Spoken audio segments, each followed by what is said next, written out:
I notice a lot of video tours of gardens show these immaculate weed-free garden spaces, but the reality is by the end of the season most of us have some pretty crazy gardens, and so we're looking forward to doing some video tours of this space.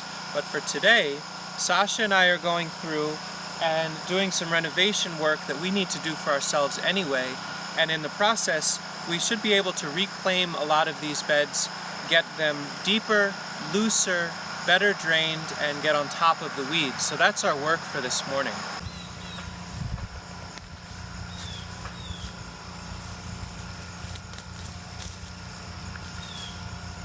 The most challenging part of gardening for me by a long shot is the weeding. Not physically, but emotionally. I find it really hard to pull out any plants.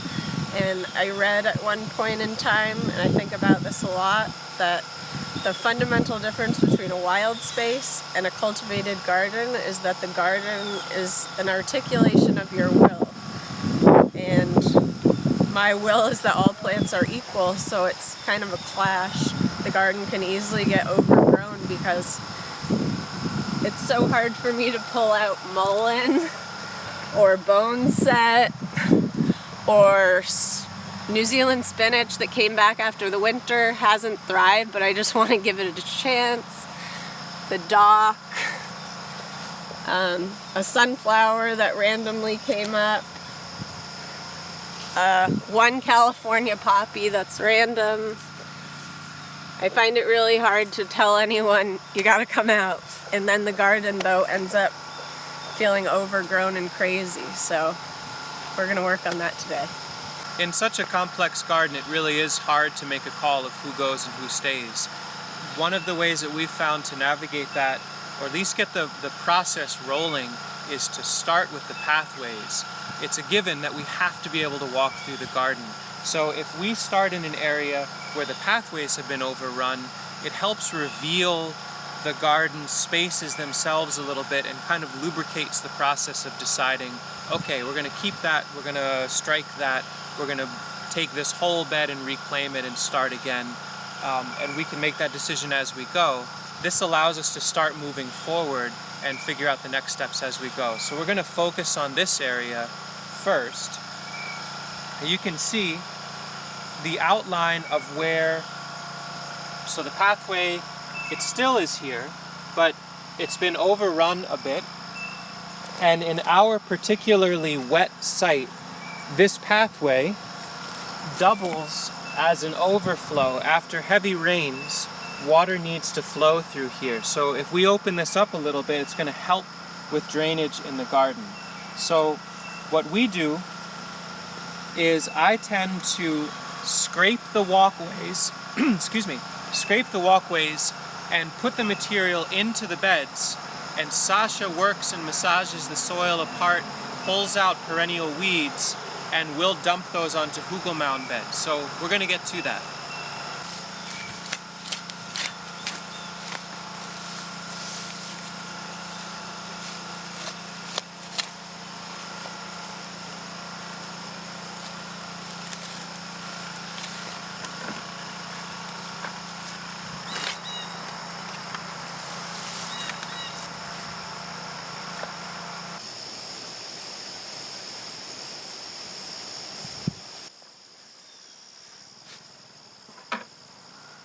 So we're building up this end of the garden.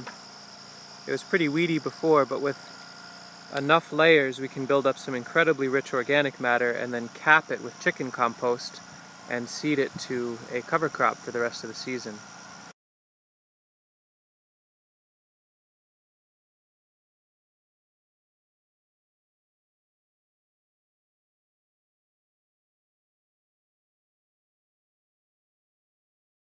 A little more work to do, but this pathway, aka drainage ditch, is opened up.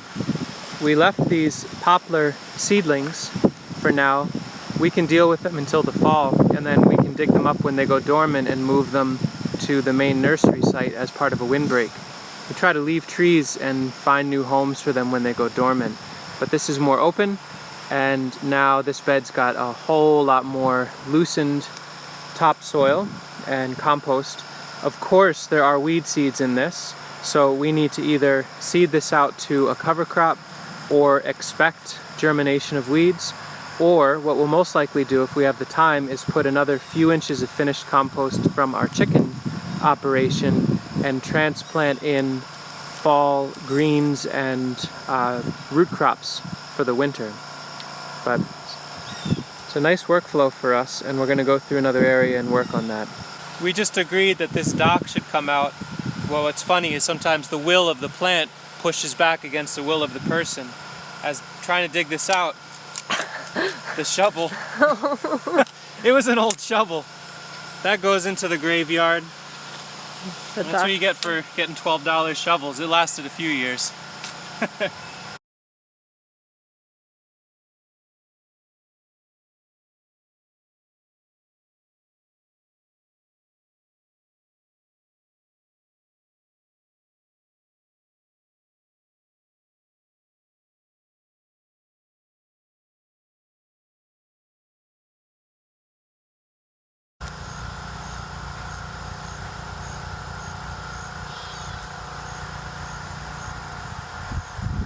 There's certainly lots more work to be done, but going through and scraping some of these pathways, shaking out all the perennial weeds, getting them up onto the hugel mound, the future hugel mound, and getting a sense of our flow and access and water drainage through here has been really helpful. So just some ideas midsummer, late summer, scraping out pathways, putting the material on the beds and getting the perennial weeds out. From here, if we were, some directions we could take is to either seed this out potentially to beans or larger roots. So for example, this bed has been set to black Spanish round radish, which is coming up very quickly, or a thick layer of compost or mulch and just let it rest and come up with a design plan for the spring. Thanks, hens, for a little bit of digging and support staff work. He's a good old man.